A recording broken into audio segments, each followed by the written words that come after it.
Bum bum bum bum bum. Bum bum bum bum bum. Bum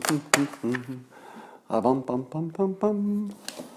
Bum bum bum. Hey everybody. I'm glad you found me this morning. Wow, what fun we have today.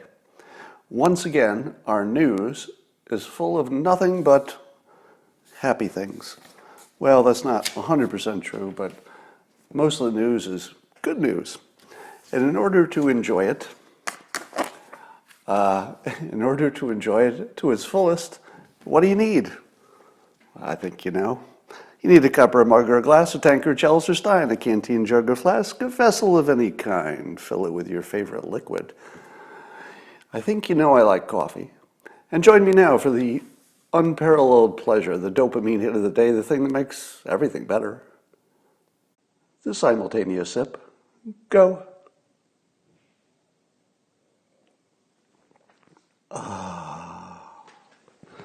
I'm hearing from more and more people the following comment, and I want to see if any of you have had this experience. Apparently, there have been a lot of people who were actually afraid of what would happen to the world under a President Trump. And a number of people have messaged me, and quite a bit over the last few years, to say that they were in a state of panic until they heard me talking about what was going on, and then they felt calm. Somebody here just said they listened to me before they go to sleep. So apparently there's something about listening to me talk about the world that makes people less anxious. Now, I'm going to give you a little preview of something coming up. I don't think I'm going to do it today because I'm not quite ready. But I've developed a brain hack that at least one person has reported completely eliminated anxiety. If you can imagine that. Imagine somebody having anxiety every day, not just about politics, but more of a generalized one. And that there was something I said that reframed the world that just eliminated it. I heard that yesterday. Now, I think I know why. In other words, the reframe was very specifically designed to accomplish a brain hack.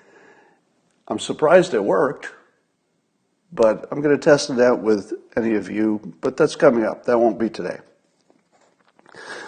So look for that. All right, let's talk about what's happening. On this question of Warren and Sanders and who said what in their private conversation, did he say that a woman can't win the presidency, or did he just say it would be an extra challenge? Warren says he said a woman can't win. He says he didn't.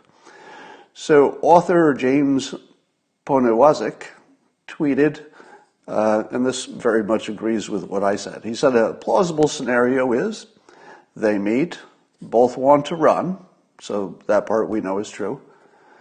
And then James says, he's like, quote, Trump is this, meaning Bernie would say, Trump is a sexist and he will use this against a woman. She, meaning Warren, infers reasonably, he's telling me a woman can't win. So she recalls the disagreement. He insists he didn't literally say a woman can't win. Now that's pretty much exactly what I think is the most likely explanation of what happened, which is that he was sort of trying to discourage her, saying she had an extra challenge that he wouldn't have, but it was more to maybe, clear the channel so he didn't have to compete against somebody who was basically using his policies. And then she interpreted that as a woman can't win, turning it into an absolute, which is the most common thing you've ever seen in every human interaction. Somebody will say, well, this is difficult. And the other person will say, why are you saying it's impossible? And the first person says, I didn't say that. I just said it would be hard. So here's the good part. Maggie Haberman, you all know Maggie Haberman, she jumped in with a comment on Twitter and she said to James, why is the automatic assumption that her version is wrong? Just curious, which is actually a fun question. because in his construction, it assumes that Warren is the one who went away with the wrong impression. But what's interesting is the way she worded it. So Maggie says, why is the automatic assumption that her version is wrong? Where have you seen something like that before? An automatic assumption. That sounds a little like impulsiveness, maybe a little recklessness. Why is it that when Democrats look at anybody who supports the president, they believe that their brains are not functioning like ordinary brains, and that James, who is a well-known author, obviously smart guy, why would it be on this one topic that instead of thinking through why he thought what he thought, his assumption was automatic? Because there's nothing he said that would suggest that he came to an automatic assumption. And other people jumped into the comments.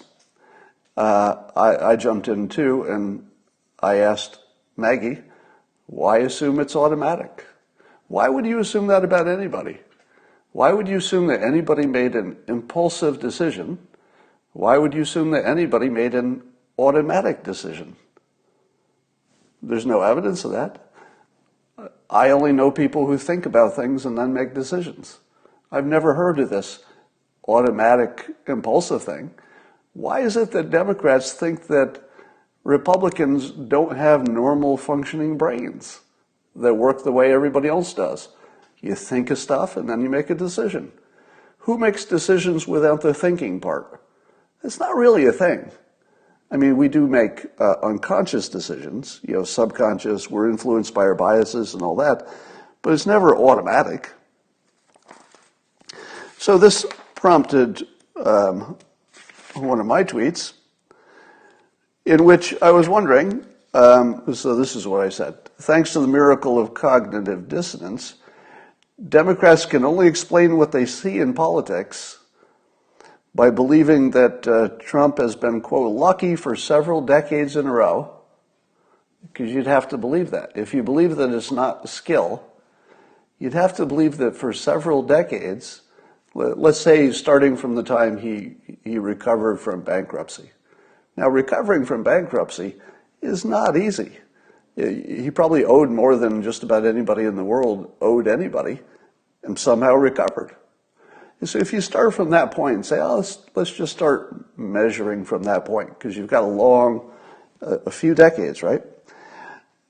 During those few decades, he had a hugely successful television show, ran for president successfully with no experience, and has a whole string of successes as president. You'd have to kind of believe that decades of pretty consistent, he had some losses, Trump University didn't go well, but in his portfolio it was very successful.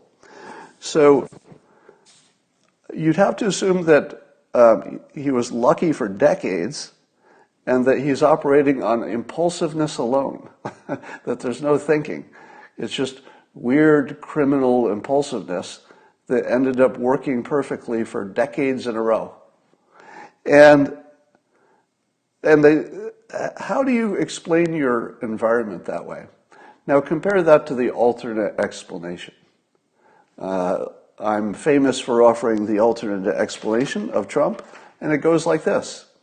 He has unique skills. That's it. That's the whole explanation. There's a person who has a unique skill set that lets him do things that other people can't or won't do. And that would explain why he's been successful for decades and has reached literally the top of the success pile in the world. I mean, what is more successful than becoming president of the United States without any practice being a politician? I don't think there's anything more successful. That's sort of it. You're a billionaire. You're married to a supermodel. You just became the president of the United States. Was it all luck? How do you keep that going after you see him signing trade deals, you see him defeating ISIS, nominating judges like crazy, the economy is going well?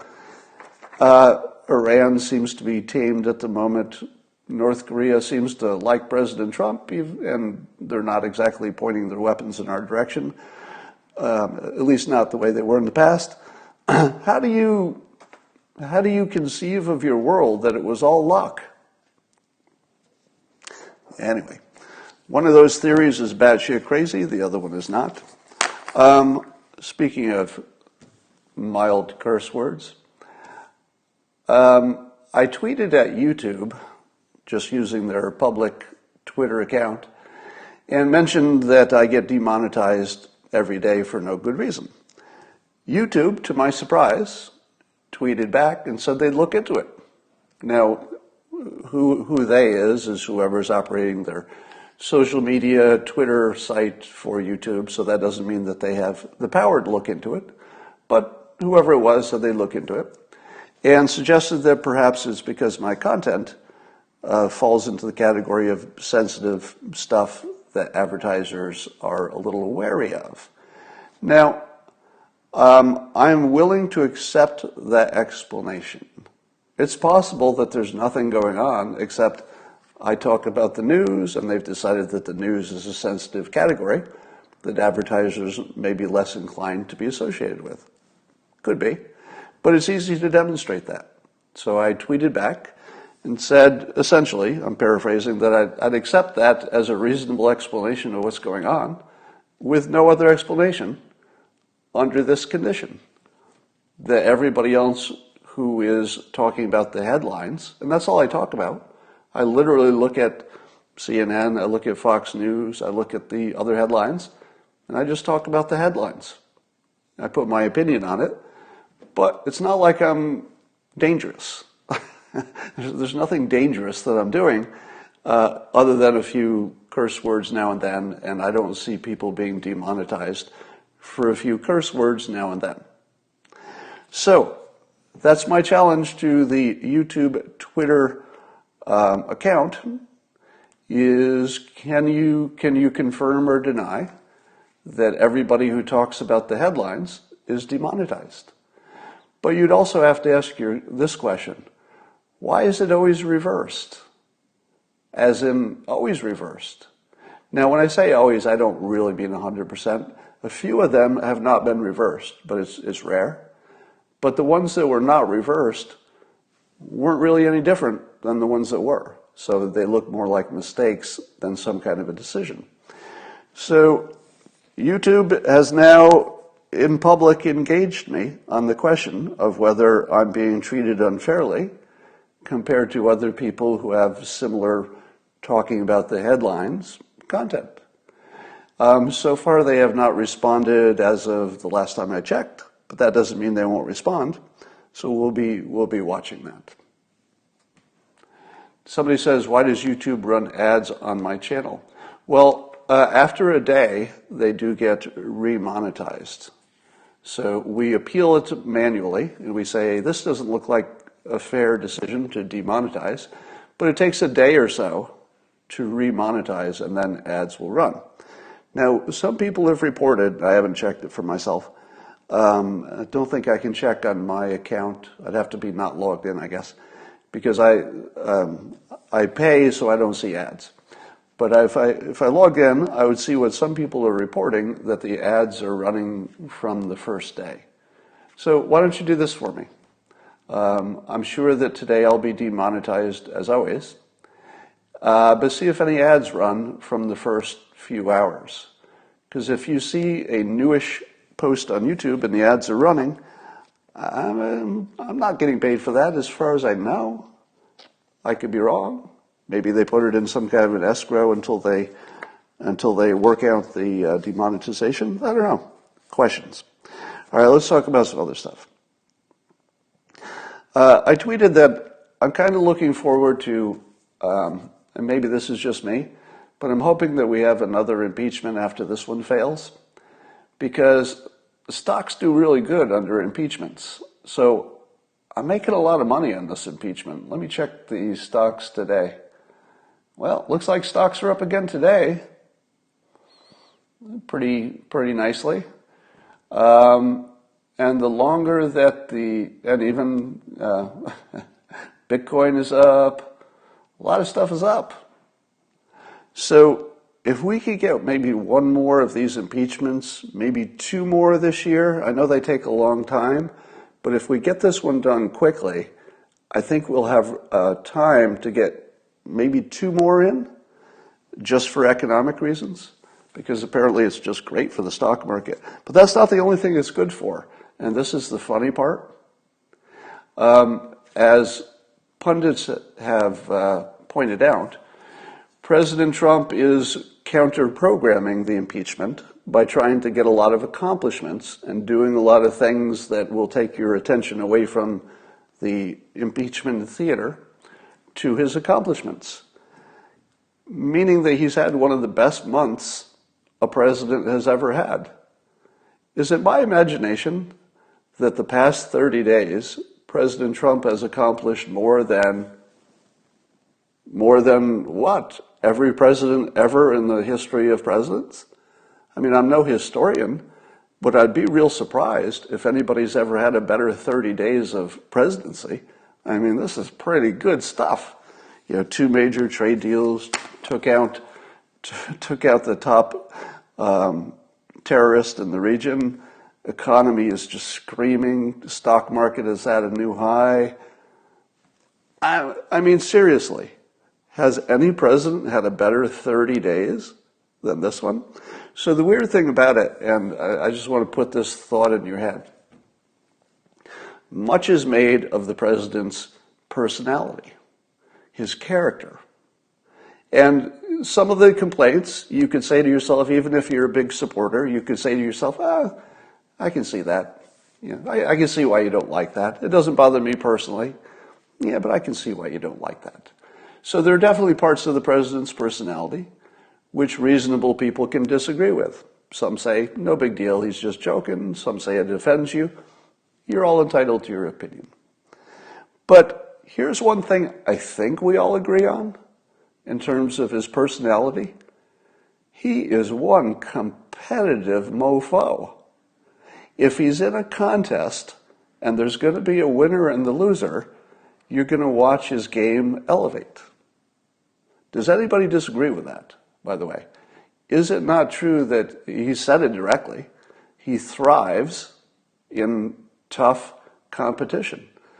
He performs better when the pressure's on. Is this president performing better because of impeachment? Risk of impeachment, the threat of impeachment, all of that. Do you think that that makes the president perform better than he might have otherwise? I think maybe. I'm not sure. It would be hard to measure it because you don't have the test case to measure it against. So you can never be sure. But if you had a choice of putting pressure on Trump, meaning impeachment, to cause him to compete at his highest level, or let's say the alternative. Let's say the Democrats decided they liked Trump tomorrow, and everybody says, let's just see how it goes. Looks like he's doing pretty well. How well would the president perform if the Democrats just started agreeing with him? Say, hey, you're doing okay. Just do some more of what you're doing. We'll talk about it. We'll debate you when we disagree, of course. We'll vote against you if we need to, But, you're doing okay. Keep going. I don't know if he would do as well, because there's something about this that is focusing his competitive impulses. And again, I'm not in his brain, so I can't read his mind. We're speculating here, pure speculation. But I think we're seeing him perform amazingly well. He's probably putting a lot of energy into it, and he's going to focus on accomplishments, and it's kind of fun to watch. So stock market goes up. Trump stays in office. We are severely entertained. He gets all these accomplishments because he's focusing to try to counter-program. What are we losing? Didn't we find, completely accidentally, did we not find the very best place to be? I mean, nobody planned it, but somehow we drifted into the best place you could be. Speaking of entertaining, let me find the quote by Mitch. Did you see Mitch McConnell's quote? Which I'll find here in my notes. Oh, Mitch McConnell said, quote, "Nothing says seriousness and sobriety," Mitch McConnell quipped, "like handing out souvenirs." The second part of his sentence he should have left out, as though this were a happy bill signing instead of the gravest process in our Constitution. If Mitch had just stopped halfway through that sentence, it would have been one of the funniest quotes ever. He should have just said, "Nothing says seriousness and sobriety like handing out souvenirs." He should have just stopped. It was so close to being one for the ages, like the most quotable thing you've seen all year. But then he added, he had to gild the lily bit, as though there was a happy bill signing instead of the gravest process in our Constitution. The second part was assumed. So, don't ruin your perfect first part of a sentence with that, cumbersome second part. But Mitch, on the entertainment scale, A+. Because we're in here for the fun. I don't know anybody who's watching impeachment because they don't know how it's going to end. When you went to the movie Titanic, which I rate as the worst movie of all time, by the way, worst movie of all time, Titanic. But I will acknowledge that a lot of people liked it. They had a different opinion than me. When you went to Titanic, you knew how it ended, right? You knew Titanic probably didn't win in the end, but you still went because you liked the entertainment until then. So the impeachment process feels like that. We're all being entertained, but it doesn't matter. We know how it ends, so there's no mystery.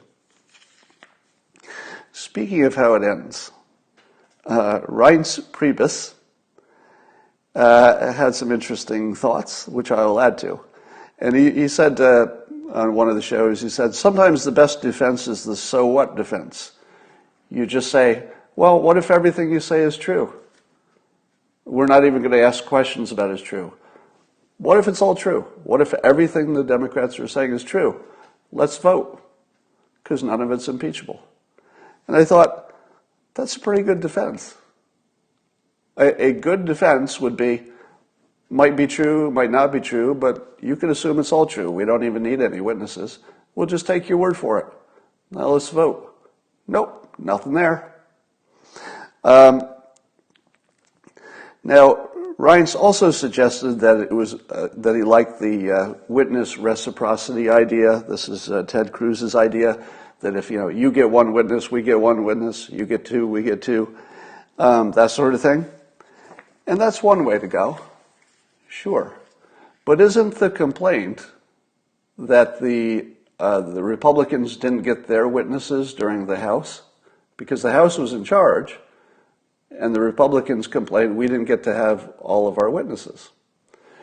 Wouldn't it be fair enough, I'm not suggesting this, but wouldn't it be fair for Mitch McConnell to say, hey, I've got an idea. Republicans will have witnesses, and Democrats won't. He could do that, right? Couldn't he just say, we'll just have the witnesses in the Senate that we wanted to have in the House, but we didn't get. So we'll just be completing that process. Now, there's no way he'll do that, but it's funny to think he could. I've got a better suggestion. You ready? Here's a suggestion that, again, they won't do, but it would be really funny, and that's why I like it. And the suggestion goes like this, to say we're going to bring in witnesses, but we're going to do them in a certain order.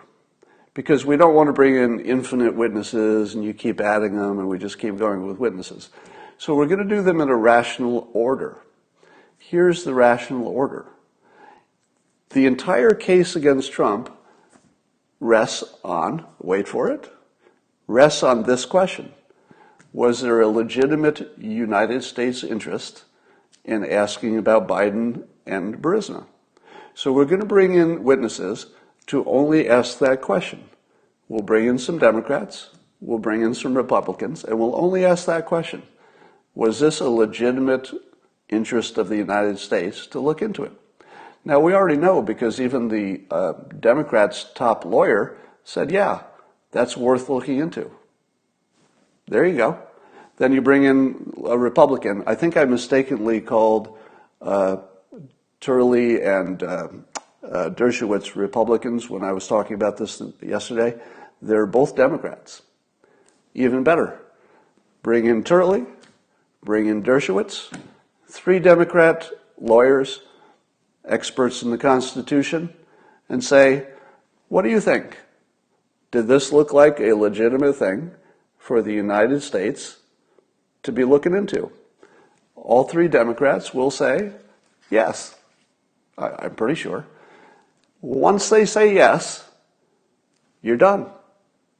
You don't need to look into any details of how the president did it, because nobody is arguing that the president has to do things the way you want him to do it. That's not part of the debate. Everybody accepts that once the president's in office, the president can do everything that's legal, as long as it's a reasonable attempt to get stuff done. So if I were Mitch McConnell, I'd say, let's find out the important question first. We will take witnesses for just that question. If that question says, if the answer to that is that the witnesses say, it's a mixed bag, we don't think that was worth looking into, well, then you can open it up to the second question, which is the details of what the president was doing, was it for his own personal use, etc. But if you can determine that the president thought, or any reasonable observer thinks, that looking into the Biden-Burisma thing is legitimate for the United States, you're done. You don't need witnesses to talk about the stuff that doesn't matter. If it was good for the United States, you're done. This is the thing that the Republicans have gotten wrong consistently since the start. That's it. Now, what is the argument that this is worth, that the United States has an interest in looking into it? Are you kidding me? Are you kidding me? Biden is still leading in the polls to be the next president of the United States. And there's a very strong suggestion that Ukraine or somebody over there might know a little bit too much about what Hunter was doing, and it might reflect on the president. Is there any way, could any reasonable observer think it's not worth knowing if there's any problem there? I mean, on the surface, it certainly looks like something you're going to look into. All right, that's the way I'd go. If it turns out that they need to dig into the details, we've got this interesting thing that Lev Parnas said, that loose associate of what's his name, Rudy Giuliani, who's talking and saying stuff to Rachel Maddow and to Anderson Cooper. Now, as Joel Pollack pointed out in an opinion piece in Breitbart, that Lev said something interesting, Parnas said something interesting to Anderson Cooper. And he said that the reason that there was a push for Ukraine to announce an investigation was because, according to Lev Parnas, no one trusted Ukraine to conduct an investigation. No one trusted Ukraine to do an investigation. If you look at the implication of that, it means that the ordinary way you would approach this, nobody believed would work. The ordinary way would be, hey, have the FBI talk to your justice people, put together an investigation, look into it. And here the witness is coming forward, who was part of all this, and he says, no one believed that would work. So now you have the answer, or at least the most credible explanation of why it was not done a different way. because the different way nobody believed would work. So what way did they take? If you get somebody a little bit pregnant, I like to use that analogy, there's a good chance that they will continue to be pregnant. Let's not talk about abortion because it ruins my analogy. So in business, that's a common phrase. We got somebody a little bit pregnant. I am dealing with now a vendor in my life, who shall remain nameless, who got me a little bit pregnant.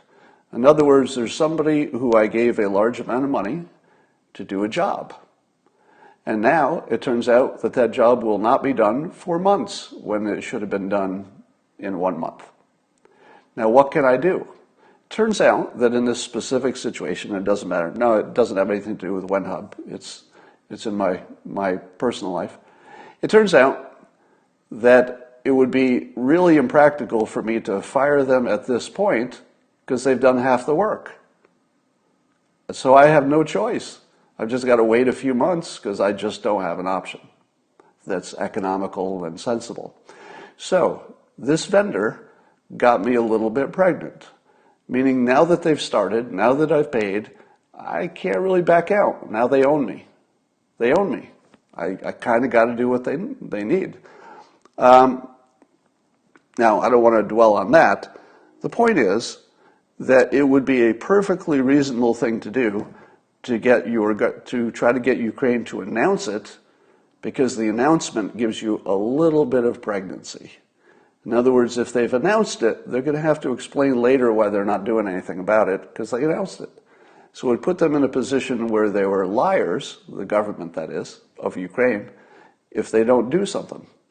Likewise, the underlings who might not be inspired to do anything for the United States would see their boss, the president, saying, we're going to do this investigation, and it would be reasonable to expect that then they would say, oh, I guess that's what we're doing.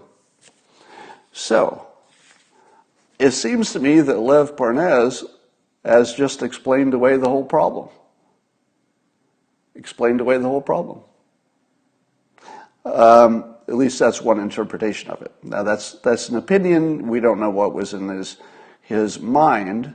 But if you're looking for a reason that they would ask for a public statement instead of focusing on the investigation itself, now we have it. They didn't think the investigation was even possible. But if they get them a little bit pregnant, now this is the part that's speculation, is that what they were thinking? Were they completely happy to walk away with just an announcement? I don't think so.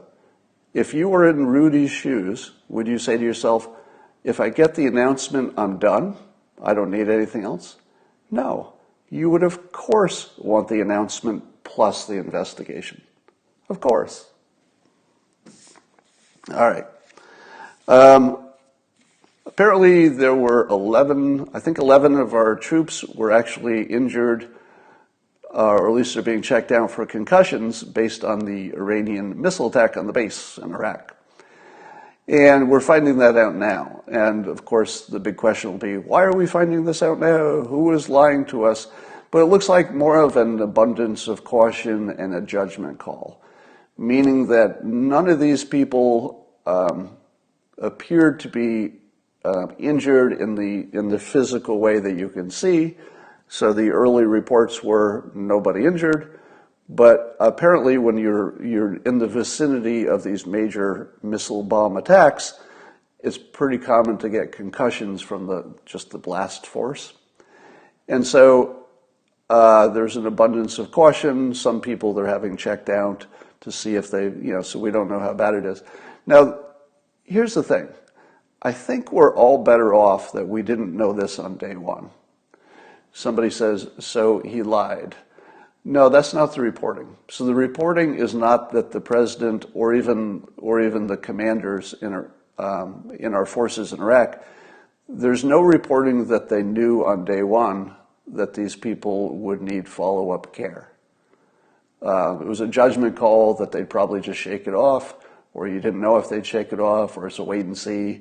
So it's a little bit of a gray area about, when you could actually know somebody was injured, because you can't tell. You can't tell by looking at them.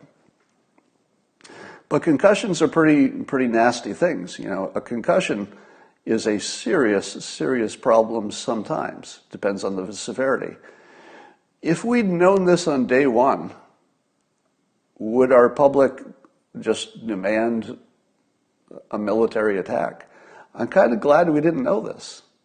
This is one of those weird cases where we're probably just better off we didn't know. I mean, I have a lot of concern about these troops because concussions are a big deal, but I'm glad we didn't know because I think we took the right path. Speaking of Iran, Khamenei did a rare appearance in which he did the big prayer that they do periodically and a speech, and he referred to the president and his supporters, as in the government anyway, as American clowns. And he went on to say that them pretending to support the Iranian nation, but they want to stick a poison dagger into its back, which raises an interesting question. What is the translation from Farsi to clown? Does clown mean the same thing in Iran? Does it? Does a clown, do Iranians have clowns?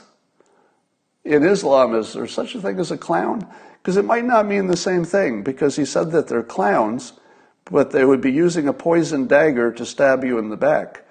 That's one scary clown. Now, it also seems a little bit of overkill. Do you need a poison dagger if you're stabbing somebody in the heart? I say no. A stab in the heart probably gets it done. But a poison dagger, that is some kind of clown. So, do you really need a venomous dagger? I don't know. If I hired a clown and he showed up with a venomous dagger, I would fire that clown. So I think clown means something different. But it's interesting that the Supreme Leader had to call out the fact that America, at least its government and some of its people, we keep saying that we're standing with the Iranian people. That's what the president said in a tweet. And he said, they lie. If you are standing with the Iranian people, it is only to stab them in the heart with your venomous daggers. And I'm thinking, I think Trump wins on this. Because if the Supreme Leader is trying to explain why we keep acting friendly to their population, that's the conversation we want him to have to explain. Because you want the Iranians to say, what do you mean the United States says it stands with the population of Iran?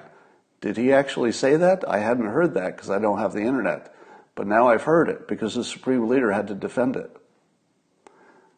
I think the Supreme Leader just fell for the trick that Democrats have been falling for 3 years, which is they're talking about the topic that Trump wants them to talk about. What topic would Trump most want the Ayatollah to have to talk about with his own public? The fact that the United States says unambiguously, we side with the population of Iran. Let's talk about that some more. Let's defend how that's not true. And he had to come up with this weird venomous dagger clown to argue that it's not true. He didn't even have a reason. He had an analogy. That's it. How about giving us a reason? Not an analogy, a reason. All right. What else we got going on here? So, if you didn't hear, Michael Shellenberger testified in front of Congress, or at least one part of Congress, and used the phrase green nuclear deal. Now, congratulations to Mark Schneider, who may be watching this right now, for coming up with green nuclear deal as a great way to package the idea of nuclear being the best way to address climate change. And it's now made its way to Congress. So it's now a headline. It's something that Congress has seen. It has framed it in their minds a little bit differently.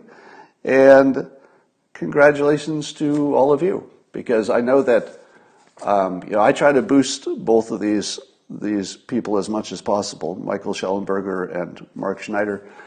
But I can't do that alone, of course, without all of you who follow me on Twitter So you've done the same, and look what you did. Look what you did. Now, I've been telling you for a long time that our republic has been replaced by some kind of a social media model where the government can't really do what social media won't allow them to do if there's too much of a response on social media. So we're no longer a republic where they just go off and make decisions. They really have to watch social media and respond. And here you saw a perfect example. People with good ideas bubble those good ideas up until some people with blue check marks, including me, lots of other people too, were also part of this. But people with the blue check marks said, look, there's some good ideas from people who do not have blue check marks. I will boost those ideas. I boost them, some other people boost them. And next thing you know, there's a conversation in front of Congress. Perfect example of what the government has evolved into for good, I think. It's positive. Let me talk about the question of betting on climate change. A lot of people have said two things. One, why are the insurance companies acting as though climate change is not a risk? You hear that all the time, right? The people who think climate change is not a big problem say, if it were a big problem, would it not be reflected in our insurance rates for people who have property on the coast?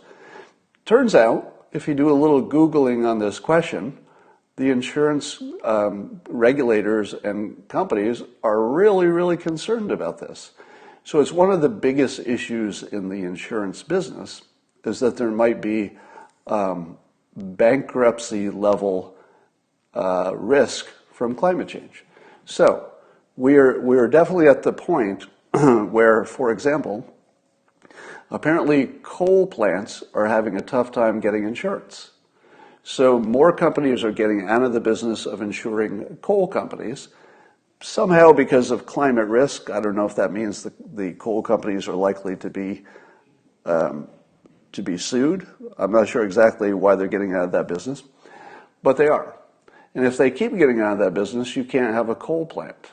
Because if you can't get insurance, you can't have a business, at least not a business of that scale. So it could be that the insurance companies will put coal out of business just by not insuring. But here's the point I wanted to get to. If you're wondering how can you make money by being so right, in your opinion, that climate change is not a risk, here's a way to bet on it. There are index funds called spiders, slight difference, but let's call it an index fund of insurance companies. You could find a basket of insurance companies that are collected for you in a fund called a spider. Here's one example. This is not a financial recommendation. I'm only talking about the concept of investing. I'm not telling you you should invest in this. Called KBW Insurance. It's a low fee insurance fund. If you look at the growth of that fund, it's been pretty much consistently up since 2009. 2009 it took a dip to like $5, but it's up to $35. So this group of insurance companies is 7 times higher in the stock price than it was at the 2009 dip. If you think climate change is not an issue, that would be a good way to bet. Because in theory, you should be able to get these insurance companies relatively cheap because there will be so many other people who think they're going to go out of business because of climate change. So it turns out that there is a pretty clean bet you could make, which is that insurance companies are already underpriced because they don't have that real risk of climate change. But if you believe the other way, well, I suppose you could bet that it's going down. So there's actually a market for that. And at the moment, it looks like the market is betting that insurance companies will be fine, but it looks like we're, based on just the chatter you see when you Google insurance companies and climate change, it looks like that's right on the edge of maybe changing. So I think it's possible that insurance companies and this index are going to drop like a rock in the next 5 years. So you could wait for the dip. Again, I'm not giving you financial advice. I'm talking about the concept of betting on climate change. I'm not telling you should do it. I'm just saying it's doable. So wait for a big drop in climate in insurance companies as everybody panics. I'm sure that will come. Then if you believe there's no real risk, jump in. But not advice, just something that can be done. All right.